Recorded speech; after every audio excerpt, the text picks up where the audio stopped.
Devdatt YouTube family, आज आपण सकाळी सकाळी फॅमिलीसोबत शेगावला दर्शनाला गेलो होतो.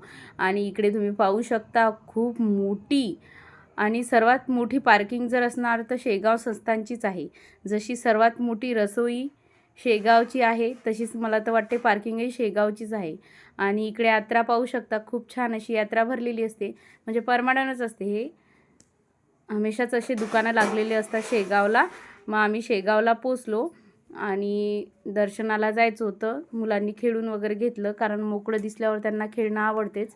मग आम्ही दर्शनाला वगैरे गेलो आणि दर्शन करून घेतलं.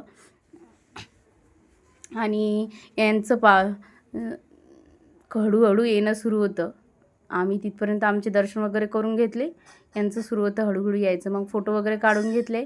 इकडे मंदिर होतं आणि तिकडे पण आम्ही फोटो वगैरे काढून घेतले आणि निघालो पुढच्या वाटचालीसाठी आमच्या. आणि मग आम्ही सहकारनगरमध्ये पोचल्यानंतर शिवजयंतीचा प्रोग्राम होता. मग आम्ही तिथे पण फोटो वगैरे काढून घेतले. आणि छोट्या छोट्या मुलांनी अशा सुंदर सुंदर रांगोळ्या काढलेल्या होत्या. तुम्ही पाहू शकता, खूप सुरेख आणि सुंदर रांगोळ्या काढलेल्या होत्या त्यांनी शिवजयंतीनिमित्त.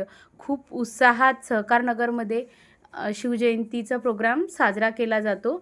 आणि या रांगोळीसाठी पण असे प्राईज ठेवलेले होते. खूप छान रांगोळ्या काढलेल्या होत्या. आणि छोटीशी ही शिवाजीची रांगोळी पहा, शिवाजी महाराजांची रांगोळी तर खूपच सुरेख काढलेली होती.